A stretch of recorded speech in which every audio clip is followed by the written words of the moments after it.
coming out. My name is Krista Johnson. I'm an associate professor in the Department of African Studies. And in the Department of African Studies, we have a lecture series that we call the Palaver series. And this is, we're early in the semester, but I can't count how many we've had so far. This is probably our fourth or fifth lecture that we've given or discussion that we've had this semester alone. So I want to, usually we have a packed crowd, but I'm happy that Professor Winstead brought his class and that all of you are here to listen to Professor Adebajo. I'll quickly introduce Professor Adebajo and just say a little bit about I guess put his talk in a little bit of context. I want to also just thank, who do I need to thank? Professor Bai Cham, who's the director of our Center for African Studies, who's filming this and also supports the Palaver series. Professor Winstead, who's the assistant director of the Center for African Studies. My colleagues who are here, Piwo Nyamdu, professor in African Studies. The title of our talk today is The Curse of Berlin. Actually, what is the second thing? The Curse of Berlin, Africa After the Cold War. And Professor Adebajo is currently the director of the Institute for Pan-African Thought and Conversation at the University of Johannesburg in South Africa. Before that, he served as the director of the Center for Conflict Resolution in Cape Town, and is an acclaimed scholar of peace and conflict resolution on the African continent, broadly speaking. He has produced, I think, at least 5 books on African politics and multilateralism. The Curse of Berlin, Africa After the Cold War, is one of those books. That was actually published in 2010, and the lecture that he'll give today is a bit of a follow-up to that book, which was an edited volume. I'll say a little bit more about that in a minute. Oh, that's right. I'm sorry. Sorry, that was but you're a single author. That's right. I'm reading here because then it says he's also edited 8 books, I'm sorry, on topics linked to international peace and security, ranging from managing global conflicts to the United Nations, the European Union, West African security, South Africa and Nigeria's foreign policies, and Nobel Peace laureates. This isn't Professor Adebajo's first time at Howard. He was here last year or the year before, actually giving a talk on the book on African Nobel laureates, which was a well-received talk as well. Just again, a little bit about also, I want to mention as well, this is timely, Professor Adebajo was a Rhodes Scholar at Oxford University. You might not know, but last year Howard had its first Rhodes Scholar go to Oxford University. So now I think our students are getting to know what the Rhodes Scholarship is even about, a very prestigious scholarship indeed. And then before that, actually, Professor Adebajo has also worked here in the United States, in particular at the International Peace Institute in New York. He served on UN missions in South Africa, Western Sahara, and Iraq. And has also been an adjunct professor, I believe, at Columbia University for a time. So today his lecture is on The Curse of Berlin, Africa After the Cold War. And this was a book, again, that was written in 2010, but the lecture is kind of bringing us up to date in that. And really the book is framed around 3 themes of the kind of enduring legacies of colonialism on African foreign policy in particular. And the 3 themes are the issue of security, hegemony, and unity, and overcoming the challenges of security and hegemony and unity.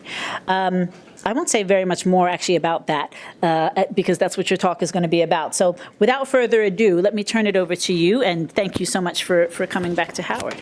What I thought I would do in the 40 minutes or so that I have is basically to first explain why I wrote the book, because I think it's important that you know where authors are coming from and what their influences and prejudices are.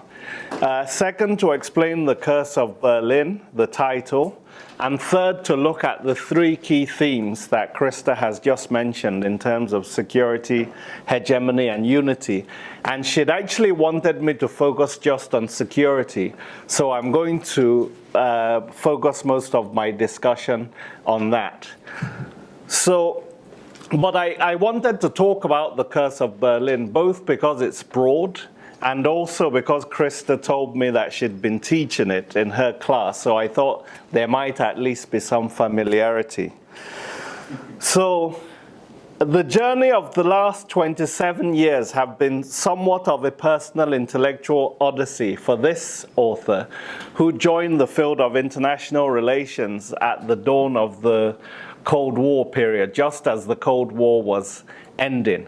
So in a way, it's looking back in order to go forward, a kind of back to the future, if you like. Between 1986 and 1987, I studied at the Friedrich Schiller University in the East German town of Jena and discovered one of my favorite cities in the world, Berlin. 2 years later, the Berlin Wall fell, of course, symbolizing the end of the Cold War. And I had finished my degree in German at the University of Ibadan in Nigeria. And it was the same year that I'd also won the Rhodes Scholarship to study at Oxford University. And in the city of lost causes and town of dreaming spires, I discovered the legacy of Cecil John Rhodes. The Cold War ended in Africa, and I was fortunate enough to be able to go as a United Nations observer for 3 months and attend the inauguration of Nelson Mandela while working as a UN observer of that 1994 election. And then in between, I also studied at the Fletcher School of Law and Diplomacy in Massachusetts, a graduate school like maybe this one that kind of trains diplomats and spies and people like that. And after that, and in between, I spent a year with the United Nations again in the Western Sahara and met the first African UN Secretary General, Boutros Boutros-Ghali, who was visiting. The next decade, I then had a front row seat to the play within a play and the sacred drama that is the United Nations. I was working at the International Peace Institute in New York, which is like a think tank that works closely with the United Nations at a time when the UN was headed by its second African Secretary General, Kofi Annan. The next decade and a half then saw the return of the native as I went back to Africa, and I went to the southernmost tip of Africa, the Cape of Good Hope, to head up the Center for Conflict Resolution for 13 years. And I managed to be there for the last 5 years of the presidency of Thabo Mbeki, who was championing an African Renaissance. So during this period, I had traveled from the Cape to Cairo, visiting 26 African countries. In 2008, I also gave the Gandhi Memorial Lecture at the Phoenix Settlement in Durban. And 2 years earlier, a visiting freshman senator, came to Cape Town, and I challenged him as to why the Congressional Black Caucus, which had been so active on African issues during the apartheid era, was now so weak.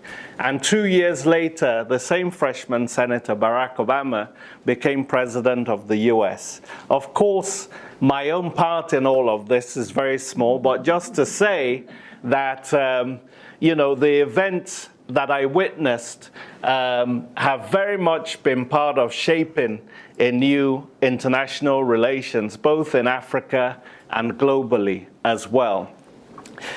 The other point that I want to note is that while looking for literature, in graduate school in England and the US, the literature is very parochial. So looking for literature that wasn't written by dead white men or Eurocentric thinkers was something that I often had to do.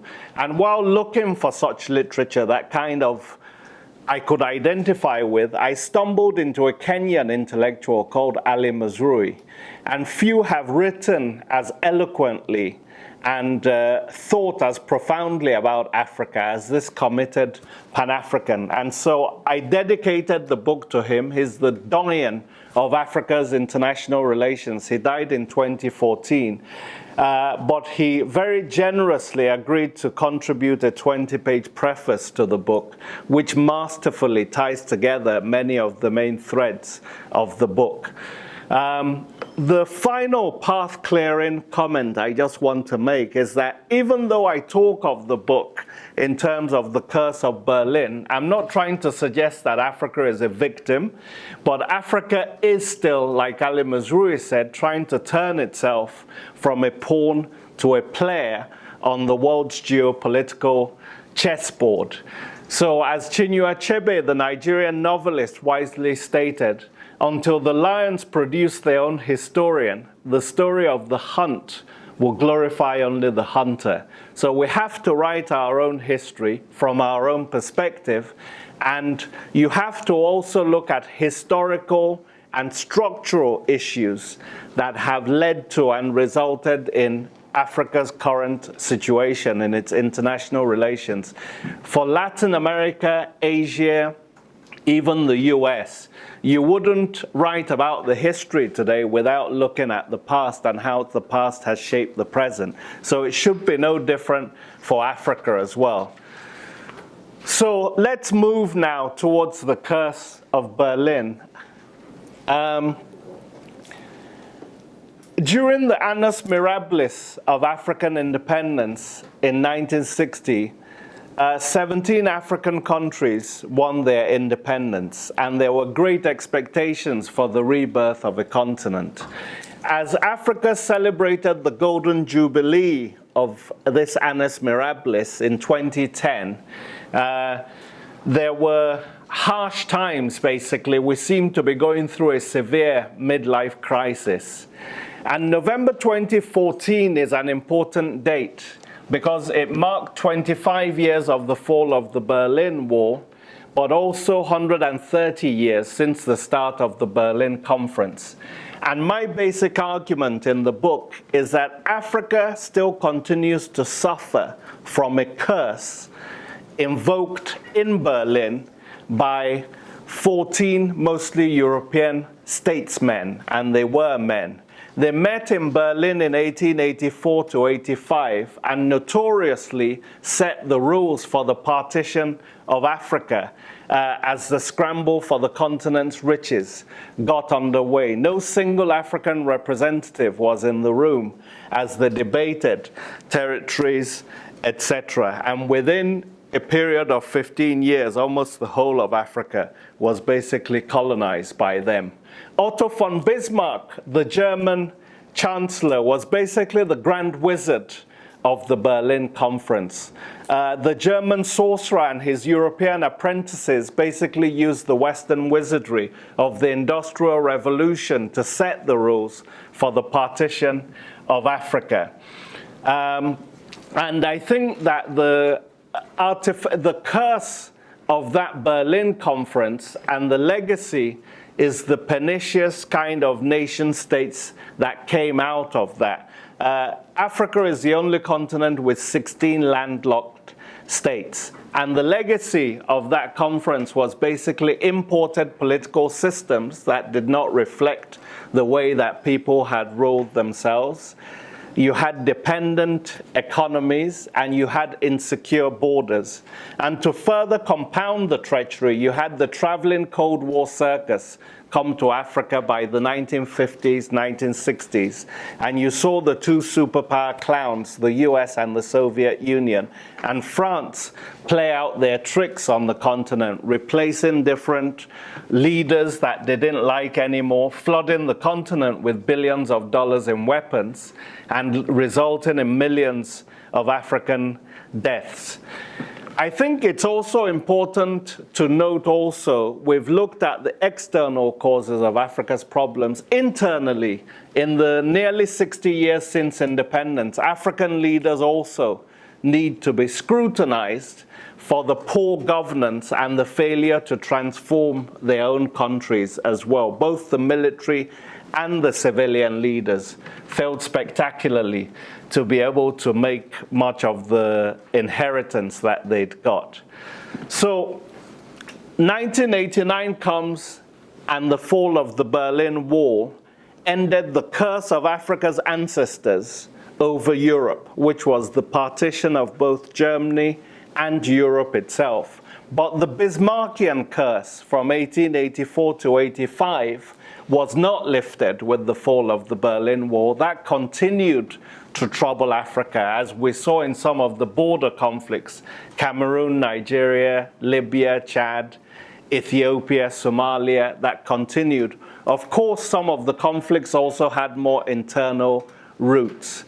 But where Africa had feared intervention during the Cold War, it was now marginalization that was the greater threat, as resources and funding went towards Eastern and Central Europe at the time that was freeing itself from Soviet rule. So in order to lift the geopolitical sorcery imposed on Africa by Bismarck and his apprentices, Africa has been forced on a quest for three magic kingdoms. That's security, hegemony, and unity. So after this background, I basically go on this journey looking at these three magic kingdoms. And I'll start with security, which will be my main focus. Between 1960 and 1990, 40 civil wars killed 10 million Africans and turned another 10 million into refugees.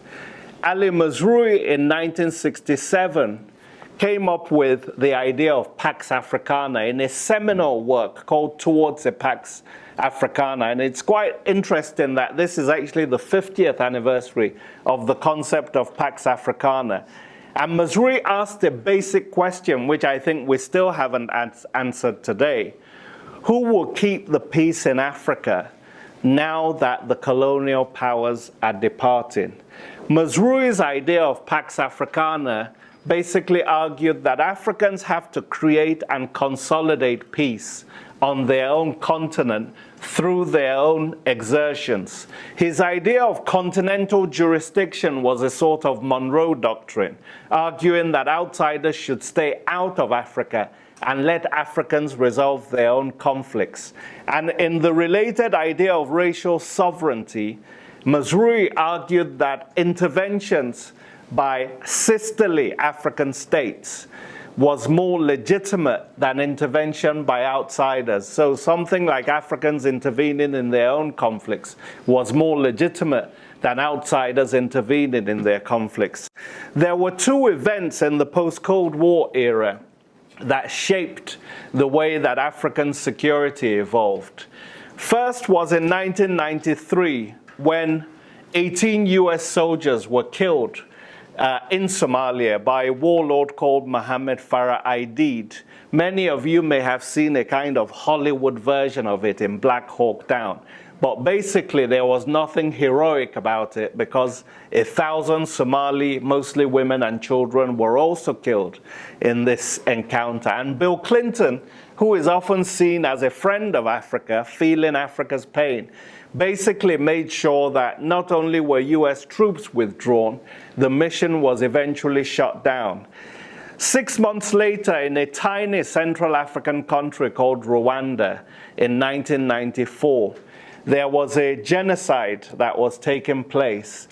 Even despite the fact there were 2,500 United Nations peacekeepers on the ground, the US, along with Britain, forced the closing down of that UN mission. Bill Clinton later conceded that if the mission had actually been increased even to 5,000, they could have prevented the worst excesses of that genocide.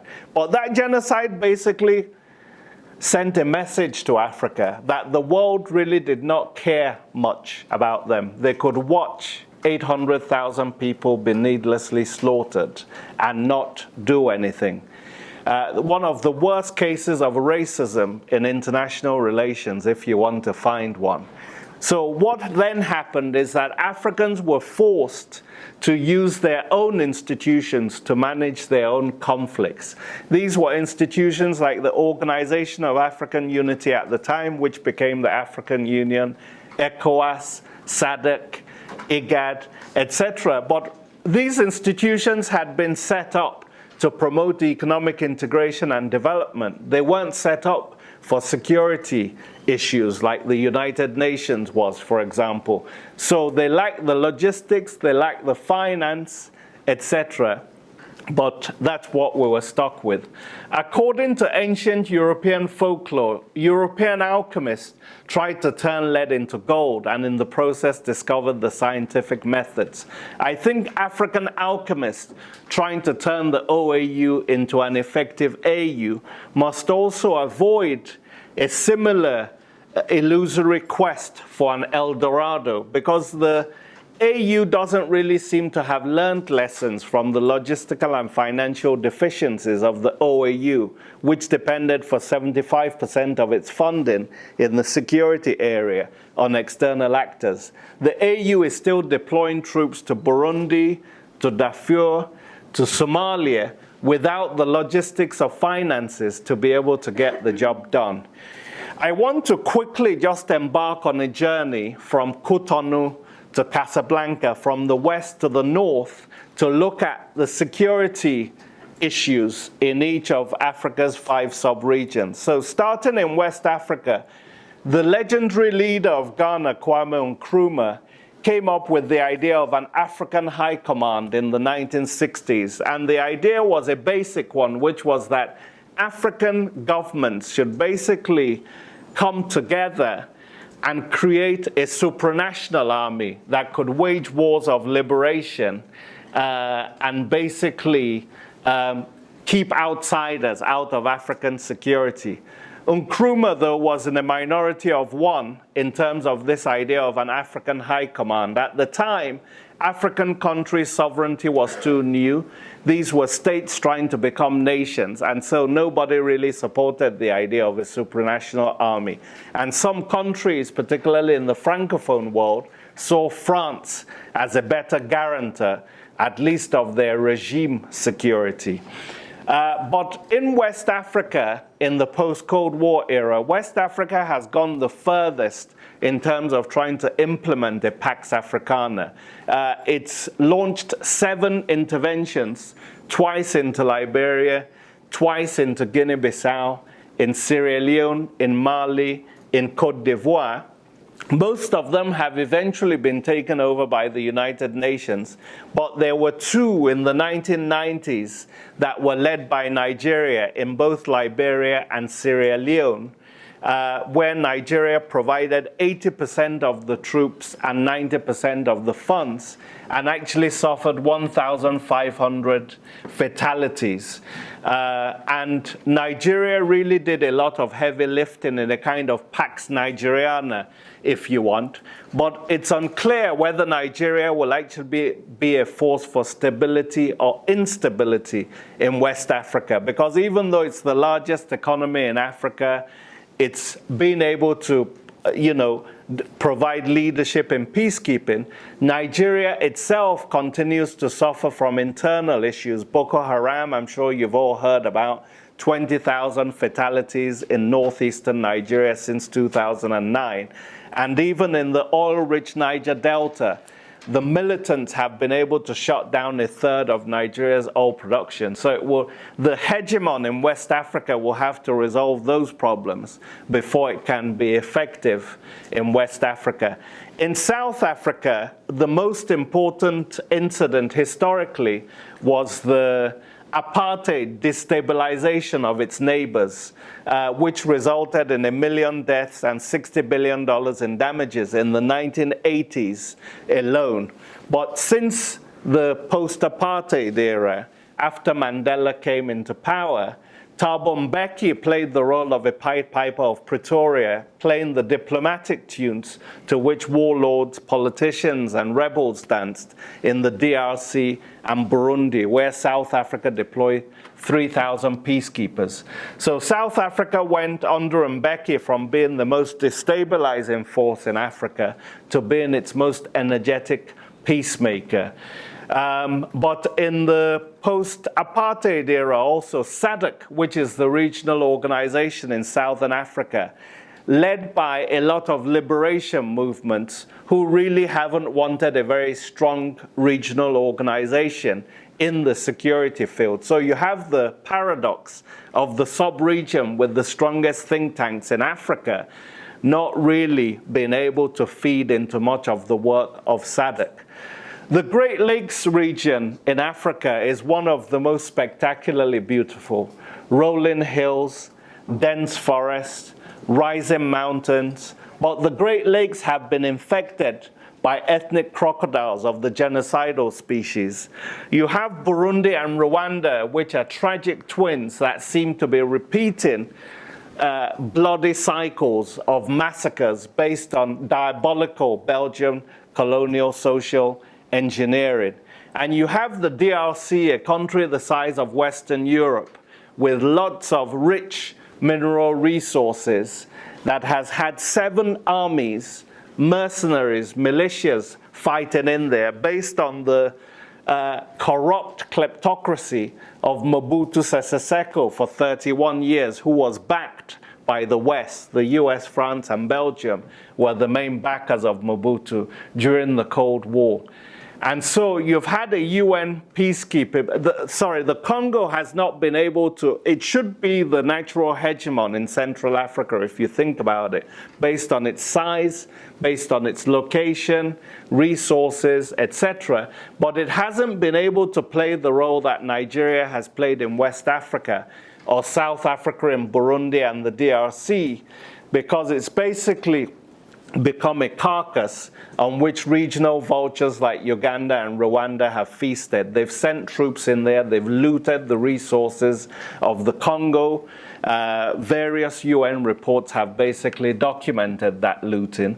And you have 20,000 UN peacekeepers in the Congo, and they've basically been mostly observing the slaughter in the Congo. There have been over 3 million deaths in the Congo, and currently the Kasai and Kivus remain really volatile in the Congo. Then we move to Eastern Africa and the Horn of Africa. You've basically had countries either go to war with each other, Ethiopia, Somalia, Eritrea, or support rebels against each other like Uganda and Sudan.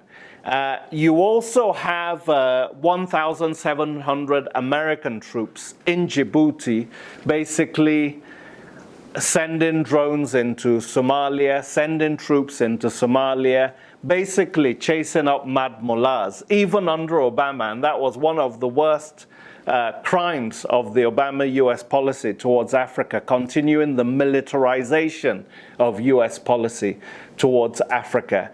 And South Sudan also, which was a new country created only in 2011, descended into civil war in 2013, based largely around ethnicity between two groups, the Nuer and the Dinka. 2 million people have been displaced, tens of thousands have died, and 213,000 internally displaced. There's a 10,000 UN peacekeeping mission there, but again, they've largely observed the slaughter. And the last African sub-region, of course, is North Africa. The Maghreb region is often compared to a bird, with Mauritania, Algeria, and Tunisia the body, and Libya and Morocco the wings to allow the bird to fly. But this is a bird that's been so incapacitated by conflicts, it's had problems actually lifting off. The main issue in the Maghreb is the conflict in the Western Sahara that has involved Morocco and Algeria basically using the Sahara as a stage to play out their leadership over the Maghreb region. This was after Morocco had stolen the territory in 1975, and backed by France and the US, it's basically been able, that evolved in North Africa, of course, was the Afro-Arab Spring in 2011, when youths wielding technology along with other civil society groups basically mobilized to topple mummified pharaohs in Egypt, in Tunisia, in Libya. But only Tunisia basically today maintains some modicum of a fragile democracy. Egypt is back basically under a military dictatorship, even though it's kind of staged fraudulent elections, which didn't really have much participation. And Libya, of course, after the NATO intervention supported by Obama in 2011, has been in anarchy since. Rival governments in Tobruk and Tripoli, and the instability has spread across the Sahel into countries like Mali and Niger and others as well. But the Hamatan winds of the Afro-Arab Spring at least blew to Burkina Faso 3 years later in 2014 to topple another military government, Blaise Compaoré. And what's interesting about this is that the countries in the Maghreb or in the North Africa suffer from, they have large youthful populations with education but no employment opportunities, poor leadership and poor governance. This exists in a lot of our countries in sub-Saharan Africa as well. So the question is, what impact is that likely to have going forward for stability in future? And it'll be interesting. I also look at the United Nations. The United Nations is the only global body in the world set up to promote security. There are some seats there. If you want to sit down, there's still a seat there. Okay. And Africans have basically tried to use the United Nations to protect their sovereignty since the 1960s, when many of them entered the United Nations. But the United Nations itself, even though it champions ideals of justice, peace, equality, etc., suffers from what Ali Mazrui described as global apartheid in 3 main areas. The first is in the political field. You know, the UN Security Council has 5 countries that have veto power and permanent seats on the UN Security Council. And they're the big 5 powers from 1945. So it's an anachronism. It's, something that shouldn't really exist anymore. But these 5 powers have behaved akin to characters in Aesop's fables, which some of you will be familiar with. So the US is like the lion which hunts other beasts. Russia is the bear, the Soviet bear, and the bear and the lion fought over a goat in Aesop's fables. China is the elephant, which has big ears and listens more than it talks, but it has a long memory and seems to be kind of playing a long game. It's hiding itself before it reveals its power. France, of course, is the wolf in sheepskin, hunting vulnerable lamb, as we saw with its discredited role in Rwanda, where it had actually assisted the genocidaire there in Rwanda. And Britain, of course, is like the sly fox, which basically is prepared to betray friends, recalling Lord Palmerston's dictum that countries have neither permanent friends nor permanent enemies, but permanent interests.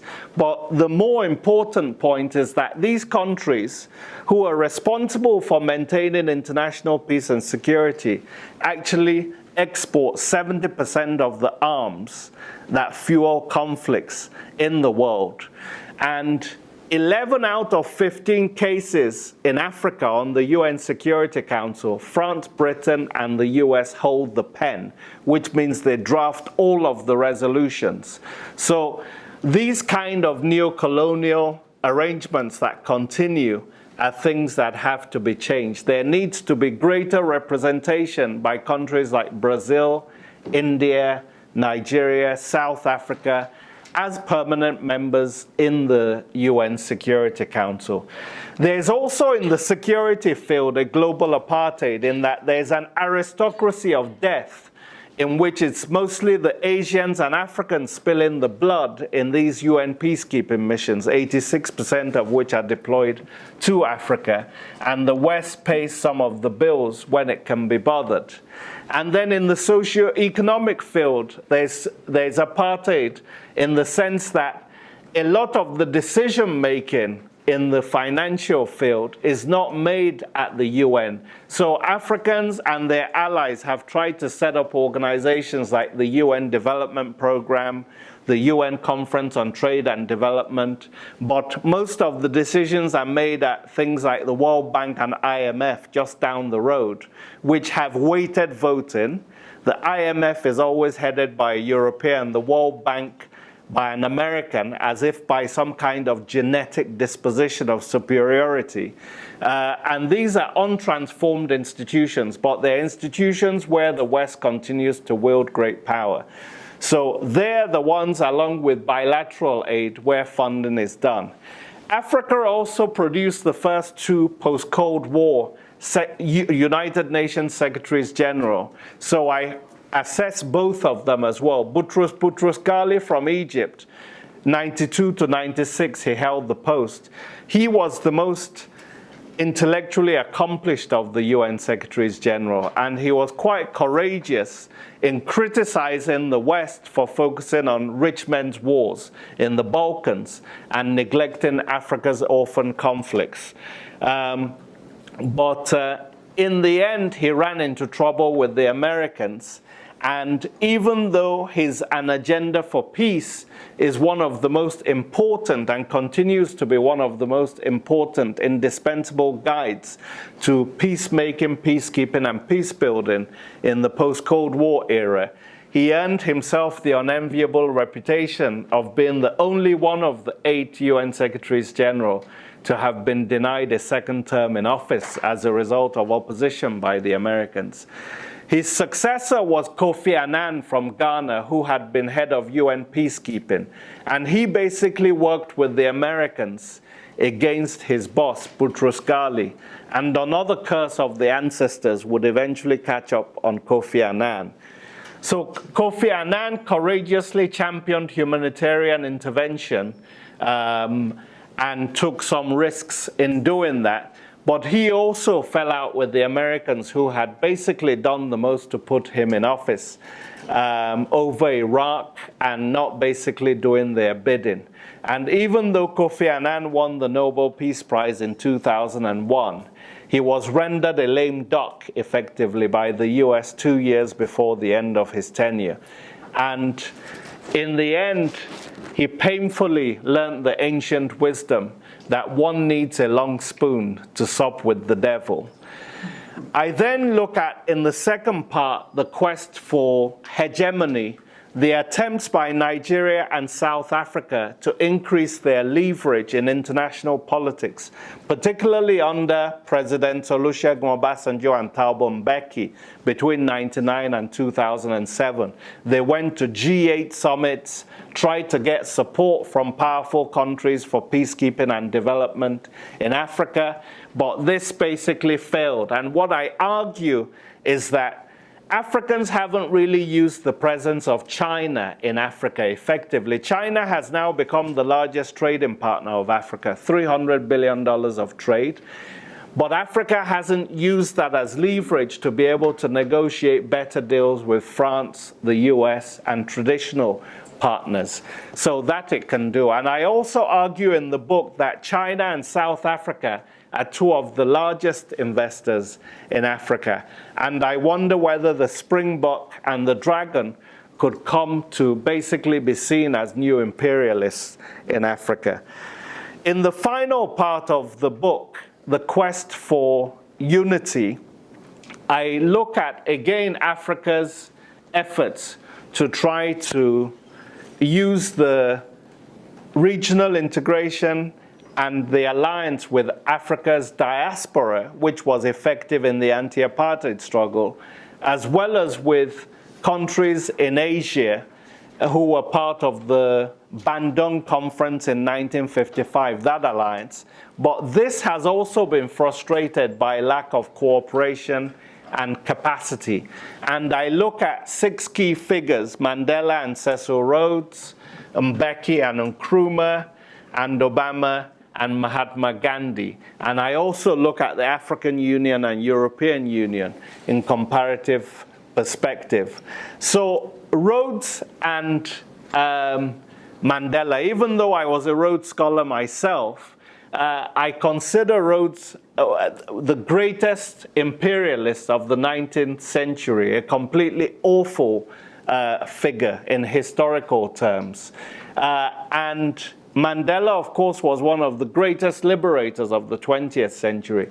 A Mandela-Rhodes Foundation was created in 2002. And I ask whether Jews would actually create a Herzl, who was the founder of the Zionist movement, the Herzl-Hitler Foundation. It would be the same kind of thing. And I wonder whether Mandela hasn't taken reconciliation too far by rehabilitating an evil figure who really should have been consigned to the pit latrine of history. I then look at Mandela's successor, Thabo Mbeki, in comparison to Ghana's Kwame Nkrumah, and I look at them both as philosopher kings, visionary intellectuals who were trying to kind of push a new form of Pan-Africanism. But while Nkrumah was charismatic, Mbeki did not inherit Mandela's charisma. And while Nkrumah supported a federalist vision of a United States of Africa with a common currency and common army, as I said earlier, Mbeki was more gradualist in terms of his own regionalism. And while Nkrumah drifted into autocracy and basically became a dictator with a one-party state, no ideology bearing the name Mbekiism ever came into force. Mbeki ruled as a constitutional monarch. I also look at the AU and the European Union as efforts to create modern towers of Babel, to bring together scattered European and African diasporas. And it's often said about European integration that it's like riding a bicycle. You have to keep pedaling in order to avoid falling off the contraption. So perpetual motion is how the European Union continues to integrate and be successful. But African integration, in stark contrast, has been akin to a ride on the back of a rickety mammy wagon with potholed roads and failing brakes and lights, and the memorable sign, "No condition is permanent," inscribed on the vehicle. I then look at Barack Obama, who, when he was elected in 2008, of course, Africa and its diaspora were elated, and he went to Ghana 6 months later and said, "I have the blood of Africa in me." But by the time he'd finished his 8 years, we learned that even a black Gulliver cannot actually move Lilliputian legislators in this town who control the purse strings. And Obama himself, as I said, militarized African policy, continued the militarization of African policy by Bush, establishing all sorts of bases and drone bases, etc., on the continent, Djibouti. I've talked about all of that. And his drone warfare also killed 3,500 innocent civilians, mostly in Afghanistan and Pakistan. So I think even though he did have some successes in terms of Iran, Cuba, healthcare, which the nativist in the White House is now trying to reverse, for Africa, I don't think Obama was so good. The final figure I look at is Mahatma Gandhi, who was a political, spiritual leader. He actually lived in South Africa for 21 years until 1914, and this is where he honed his satyagraha nonviolence techniques. And he set off the chain reaction that led to the liberation of two continents, Africa and Asia. So it is the torch of liberation that Gandhi handed to Martin Luther King to wage the civil rights struggle, because that was also using similar techniques of nonviolence and passive resistance, that itself made it possible for Barack Obama to be the most powerful man in history. So Satyagraha was born in Africa, exported to Asia, and used to basically destroy European imperialism. Through Gandhi's inspiration, Africa and Asia changed the world. I want to end, Chair, by returning to Berlin, where I started this voyage that has gone from the Cape to Casablanca. I have a simple proposition, which is that we need to organize a new Berlin conference in Africa. It may have made sense nearly 60 years ago to freeze the map of Africa that we inherited from Berlin in 1884 to 85. But surely now, 6 decades later, we should have more imagination to be able to rethink a new Africa of federations, trade blocs, agreements that help us to basically move beyond the 12% intra-African trade that we currently have. So the idea is basically, after meticulous planning, African leaders and civil society need to proceed to the ancient empire of Addis Ababa, which is the seat of African diplomacy, where the AU is, in order to reverse the scandalous act of cartographic mischief that was imposed on Africa 133 years ago by European statesmen. Africa's ancestors must be invited to this grand diplomatic banquet, where Kwame Nkrumah should hand over the torch of Pan-Africanism to Thabo Mbeki, so that the curse of Berlin over the continent can finally be lifted. Amen. Amen. Hi. I just wanted to ask a question about some of the important figures that you mentioned, because I was recently in Ghana for the Kwame Nkrumah Pan-African Conference, and I noticed that students have this movement to get the Gandhi statue taken down on campus. Sure. And then I thought about Herzl because I'm Jewish, and so I thought about how, like, my generation of Jewish millennials are really critical of Zionism, and we think that maybe Herzl had some things in common with Hitler, and that he believed that Jewish existence was somehow unnatural. If you followed that Gandhi must fall movement in Ghana, and how interesting it parallels this, like, Rhodes must fall and Gandhi must fall, and how is that contradictory, or what does that mean, I think it's good to reassess figures, and I don't think we should ever put anybody on pedestals as gods that cannot be challenged. So I think that's an important part of the Gandhi debate. Let me deal with Rhodes first, though, because my view on Rhodes, there are some people that try to argue that Rhodes was a man of his time. And so we can't assess him with the values of 2017, and we have to see him within his own time. And I think the important response to that is that even within his own time, Rhodes's legacy was deeply controversial. You had a former friend of his, Olive Schreiner, write a novel criticizing many of his scorched earth and genocidal methods in Zimbabwe and elsewhere. The land grabbing that Rhodes involved in, the racism that he came out with. And I think it's important to note that even during the slave trade, there were abolitionists that knew it was wrong.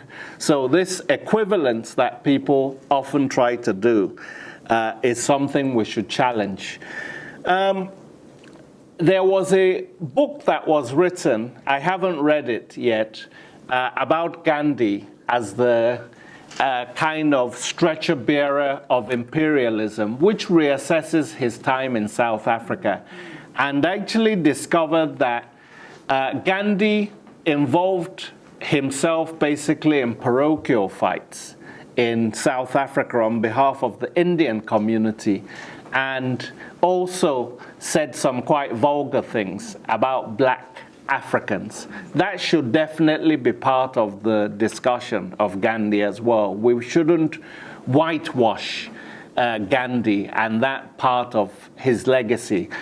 Just as with Nkrumah, we recognize Nkrumah as one of the greatest Pan-Africanist figures, but at the same time, he was the one that pioneered the one-party state, preventive detention.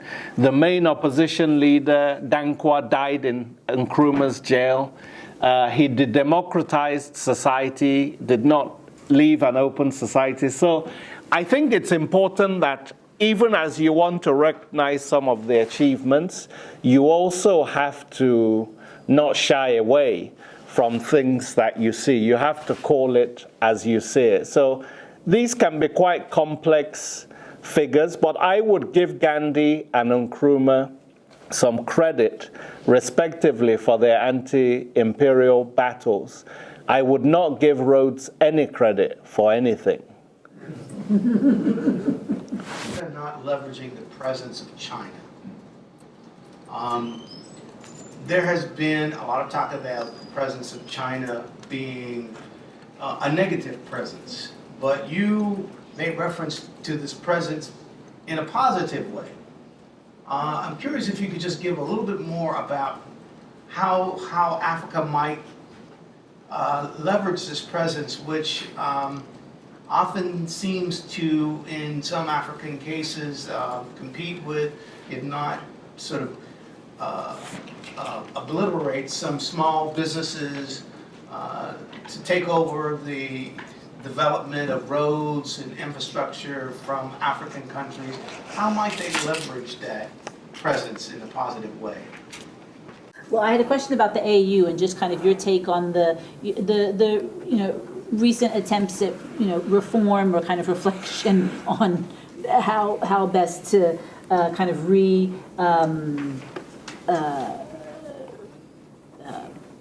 reorganize the institution so that it works more effectively. And especially, in light of, your last statement, which is really a bold statement, this proposition that what we need is a new, you can call it a Berlin conference, but the point being that we need a new discussion, large discussion, and a serious discussion on rethinking the geographic boundaries of the continent, which is I don't think is a proposition that anybody else is thinking about doing. It's certainly not in the AU or any of the African leadership for that matter. So, I want to get your take on just kind of what's been going on in the AU more recently in terms of, trying to reform itself. And then my other question was with regards to, I did have a question with regards to, the whole idea of Pax Africana and Mazrui's question of who will keep the peace in Africa. And how do we, address that issue? I guess it's related to, what's going on in the AU now as well. How do we address that issue that still, the bulk of the peacekeeping missions on the continent are comprised of African troops and African lives and all of the rest of that, but still the funding, we're dependent on funding from outside of the continent. Okay, thank you. So the first question, Prof, in terms of China, I think what I'm saying is that China tends to know what it wants from Africa more than Africa knows what it wants from China. So China tends to engage us multilaterally, within FOCAC, this Forum for China-Africa relations. And through that, it's able to get consistently 48 African heads of states to attend its meetings. And some of what China has done, like building railways that go to the port that takes out raw materials look suspiciously like what the European colonial powers were doing 100 years before. But the important thing about China is that it's very pragmatic.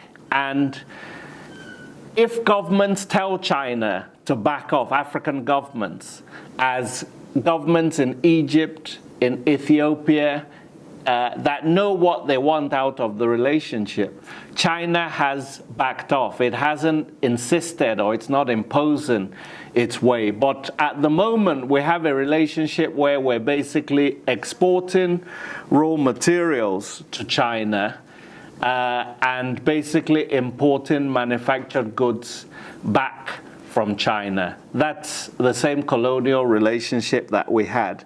In terms of some of the China's potential, there's good and there's bad. So I'm not starry-eyed about China.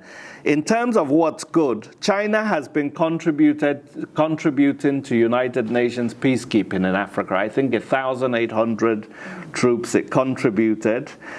China has been building infrastructure in China that the World Bank and Western donors have not wanted to build, like roads and railways and basic infrastructure, without which we can't have regional integration. So that's also, I think, a positive thing. But on the negative side, China has also, or Chinese companies, to Africa. This denies African workers employment that we need. But again, it depends on our governments to negotiate. Where governments actually negotiate that, China backs off. Chinese textiles have destroyed the textile industry in some countries like South Africa and Nigeria, and they've had to impose tariffs and curbs on them. So that's sometimes negative. And I think we just have to balance in terms of trying to define what our interests are. But one of the most interesting things I find is that China itself always likes to present itself as a developing country, even as it sees itself as a rising superpower. But the way that China negotiates with Western companies that are coming into China is that it insists that they have to transfer technology. You know, you can't just come to China and not transfer technology that China can then use to build its own aeroplanes, for example. Africa does not do that very well in terms of engaging with China. So that's one of the things I think we could also learn from. If China is going to come and make huge amounts of money in Africa, it needs to transfer technology that Africans can use to industrialize as well. So those are some of the things I think we could do better. In terms of the African Union, there's a report that recently came out, chaired by the Rwandan president, Paul Kagame, on how to reform and restructure the African Union. It was, in my view, one of the worst reports from a blue ribbon panel that you can imagine, because it showed no proper understanding of the African Union. It made suggestions about setting up committees of heads of states to review implementation of treaties they failed to implement over the last 50 years. So you set up a committee to review another committee. And it didn't, importantly, build on the Adekeye report. Adekeye is a Nigerian economist who was head of the UN Economic Commission for Africa between 1975 and 91. And he promoted regional integration in Africa, but also fought a lot of the battles against structural adjustment program of the World Bank and IMF. And he chaired a commission to review the African Union after 5 years in 2007. And that report is the most comprehensive you can find. And it made concrete recommendations in all areas, like regional integration.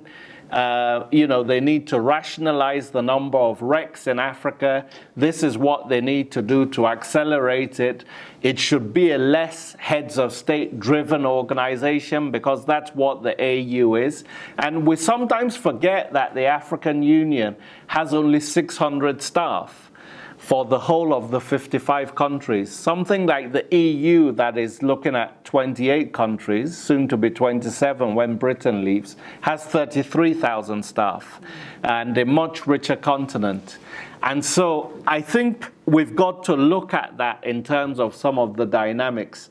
The heads of state haven't really wanted a strong African Union or created one that can take decisions. It's still up to the governments to implement the decisions. The AU does not have the capacity to implement on the ground.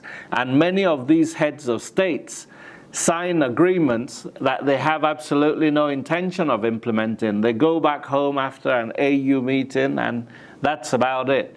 So those are some of the problems that we still have within the AU. And Nkosazana Dlamini Zuma was able to, the South African woman who is now running for president of South Africa, or president of the ANC, she was there for 5 years from 2012 to 2017, and she had some administrative reforms in terms of recruitment and improving their systems, but she wasn't really able to move structural reforms in terms of being able to build its capacity and have a proper division of labor between what government should implement and how the bureaucracy can help them implement it. So the AU is not in a very good place, and you still need to rely on the RECs, your ECOWAS, your IGAD, your East African Community, based on subsidiarity. They also have to do a lot of this implementation as well. And some of them, like the East African Community, have actually done quite a lot in terms of increasing intra-African trade within East Africa.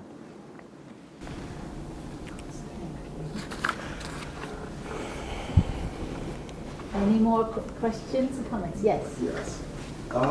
So generally with China's presence in Africa, just to an extent it does sound neo-colonial, but it also does sound kind of colonial actually too, especially which is kind of shocking to me.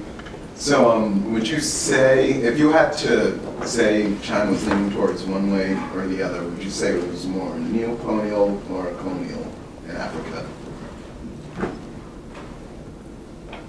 Yes. Kind of feed off this question. Can you kind of differentiate between the impacts of neo-colonial and colonial? Because I kind of feel like it's still a sense of control is just kind of hidden now, or it's per se. So can you just elaborate more on the difference between the two? Okay. Questions? Okay, so I guess what we're talking about here is a colonial relationship. Basically is one where you have the British or French or Germans set up an administration who basically run the country, even if sometimes they run it indirectly through local African leaders. That's the basis of the colonial relationship. And I guess the distinction with the neo-colonial is that you now have Africans actually running the country, but a country like France signs agreements with them where it can intervene militarily, or its central bank controls their economies by being tied to the French franc. Those are the things people use to say neo-colonial. So I think neo-colonial is the only term you can really use in the post-colonial period to describe a relationship like this. I guess what I'm arguing is that we have the choice as Africans to determine whether China's relationship with us is neo-colonial or beneficial to us. And it's up to us how we negotiate with China to make sure that we have better deals. Because China, like France, like Britain, like the US, is going to pursue its own interests, and they'll get away with what they can, just as companies do here in the US. So it's up to you to basically regulate and determine what your own interest is. And I think sometimes some of our leadership, not in all countries, but in some, haven't really figured out what their own concrete interests are. And sometimes it's just a very narrow kind of well, if I'm getting something out of this as a regime, then I don't need to consider the interest of the country or the sub-region or the continent. And what I'm urging is that we actually need to have a longer-term view of how we engage with China. It's like with any other country, you know, there are lots of other countries like India and even Turkey coming into Africa and having summits with us. And we're like a kind of promiscuous bride that agrees to everybody having partnerships with us. But I guess my main point is how we negotiate those relationships, not to make them neo-colonial. It's up to us. Yes, Wheeler. I guess I actually want to make a comment in relationship to that because it's something I saw when I was looking at my own research with Brazil. And that it just, and I particularly looked at Mozambique, that Mozambique did not understand how to negotiate with Brazil. There was somehow this fairy tale idea that, oh yeah, they were Portuguese, also colonialized by Portuguese, and they understand, and half their people are black, and they're going to come in and we're going to sing Kumbaya, and they're going to give us everything we need. Yeah. And they failed to really negotiate. And I think part of what I'm seeing is that the African countries don't understand what they really have. They see themselves as poor and needy, and therefore have to take everything that's offered or anything that's offered at whatever terms that are offered. So it continues, and I'm still working through this. It continues to me point to the need for Africa to reevaluate how Africans see Africa. And not to look at themselves through the lens, through the old lens, through the old frames, the colonial frames, or even the neo-colonial, or even the 20th century frames. You know, the frames of the poor Africa, we always need help. And until Africans are willing to do that, they're going to accept less. Yes, absolutely. We're takers. In other words, and Africa is almost like a tabula rasa on which anything can be constructed. I completely agree with that, and we need thinkers that actually are going to be able to define our interests more strategically. At the moment, there's a poverty of leadership, I think, in this particular era. At least when you had people like Thabo Mbeki and Obasanjo, I mean, they made a lot of mistakes themselves, but I think they at least understood that there was a need to try to define what Africa's interests were. They may have misdefined it in NEPAD and other things, but there was at least an attempt at doing that. Now I see a lot less of that going on. Do you think that the liberation efforts then went far enough if at this point Africa has been liberated but is still now back in some form of colonialism? Do you think they pushed the envelope enough? Because I know like for America, we had a revolutionary war. Like we mandated exactly what we wanted and how we wanted to get away from Britain. And America bloomed from there. There were mistakes along the way, but... Mistakes? There was a genocide of the indigenous population. Yes. You don't consider that a mistake, do you? No. I was trying to be, I guess, politically correct.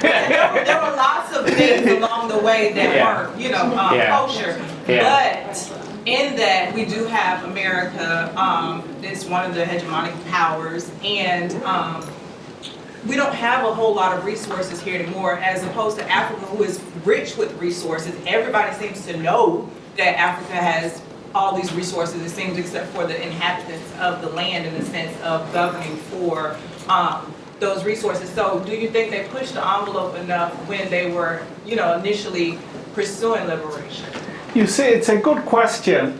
I think that a lot of the leaders that pushed for liberation and independence, Amilcar Cabral, Nkrumah, especially Agostinho Neto, especially the ones that fought for independence in wars of liberation, were people who understood genuine sacrifice. It has to be said, though, that in a lot of cases, independence was peacefully negotiated. You know, a lot of the battles had happened, but in a lot of cases in the 1960s, they handed over basically to an elite that later we discovered were kind of like comprador elements who basically just did not necessarily rule in the interests of the country, but allied themselves to groups in the former metropolitan and basically ruled in the interest of a narrow group. But I think the analogy you draw is also an interesting one between America and Africa, because you see, even though Africa may be the richest continent, we don't actually know where all these natural resources are, and we don't even have the technology to get it out of the ground. We rely on Western or Asian or other companies to get out these resources.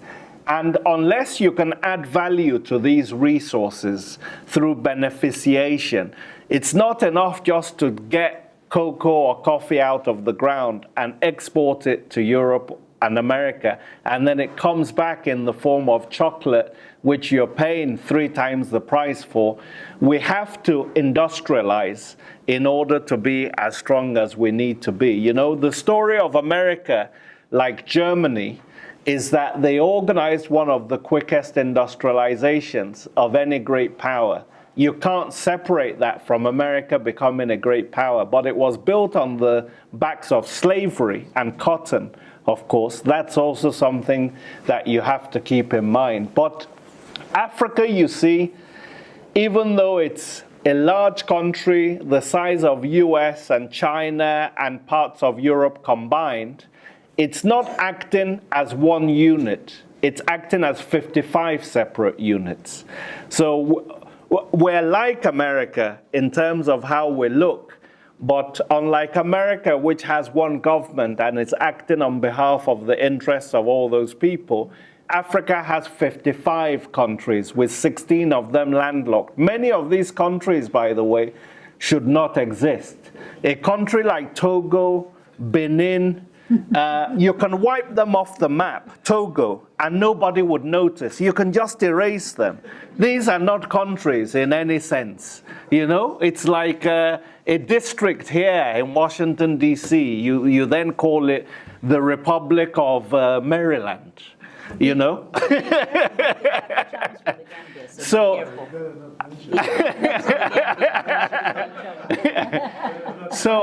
you see, that's the problem we have in Africa, in that if we were acting as one unit, we would have more of a chance to be able to negotiate with China or Europe, etc. But we're a long way away from that, and it's not going to happen anytime soon. So what I actually have often proposed is that you have some countries that are hegemons. You know, they have more power and influence than other countries. For example, Nigeria accounts for about 70% of West Africa's entire economy.